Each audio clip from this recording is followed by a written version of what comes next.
Bonjour et bienvenue. Si tu es un parent, tu sais combien c'est parfois difficile de jongler entre toutes les responsabilités, gérer les crises des enfants et rester patiente au milieu du chaos. Je suis Kim d'Éducamour et aujourd'hui, je vais partager avec toi les trois erreurs les plus courantes que nous faisons en tant que parents, parce que moi aussi, je les ai faites aussi, et surtout comment les éviter pour retrouver une vraie harmonie familiale. Mais avant de commencer, laisse-moi te rassurer sur une chose importante. Être un bon parent ne veut pas dire être parfait.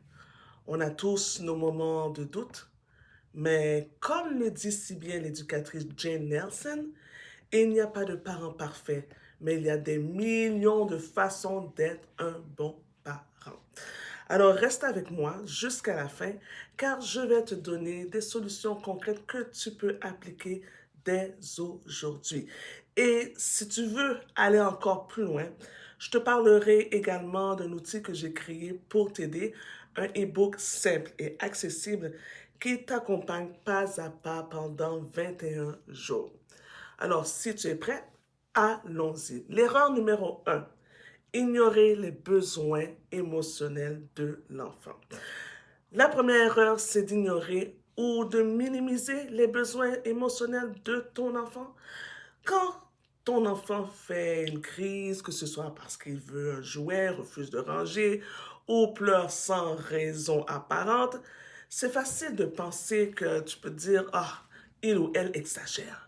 Ce n'est pas si grave. Pourquoi il réagit comme ça? Ou encore, ah, je dois lui apprendre à arrêter de pleurer pour des bêtises, voyons.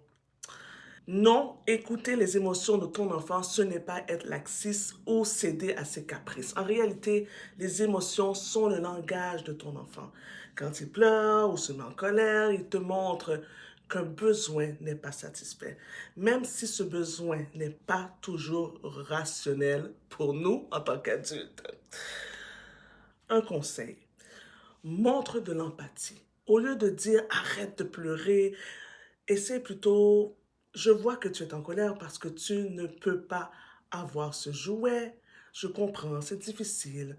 Cela ne veut pas dire céder, mais de reconnaître leur ressenti. Et comme le dit aussi l'experte Isabelle Filiazo, un enfant qui se sent compris est un enfant qui coopère. Peut-être tu te dis, si je montre trop d'empathie, je vais perdre le contrôle. C'est faux.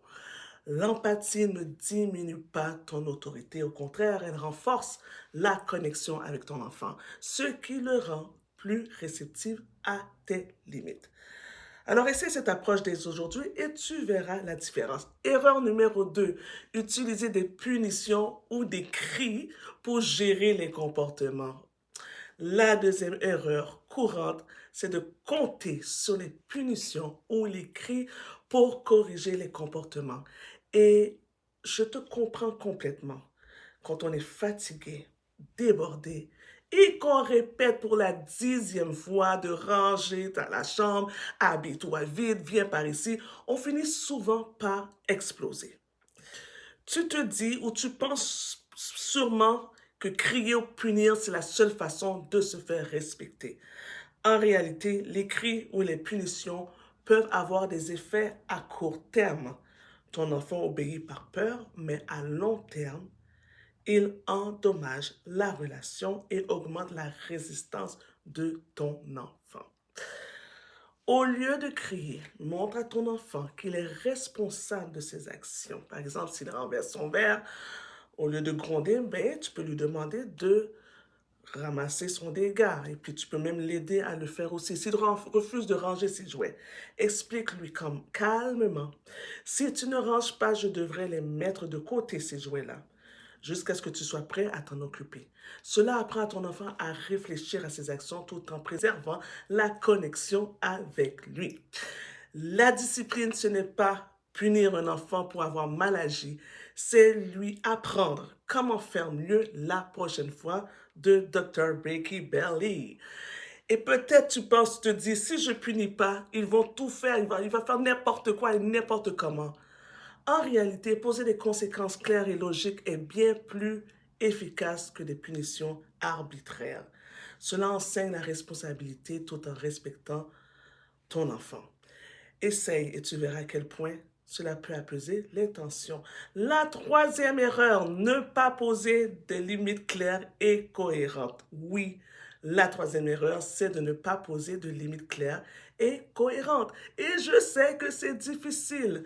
Souvent, on se demande, est-ce que je suis trop stricte? Et si je blesse mon enfant avec des règles trop dures? Mais voici la vérité. Les enfants ont besoin de limites. Elle leur offre un cadre rassurant et les aide à comprendre ce qui est attendu d'eux. Petit conseil, sois clair et cohérent. Quand tu poses une limite, explique-la simplement et tiens-toi-y.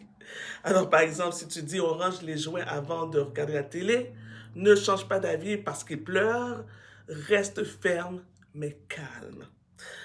Les limites sont des messages d'amour déguisés. J'aime celle-là, j'aime beaucoup ça.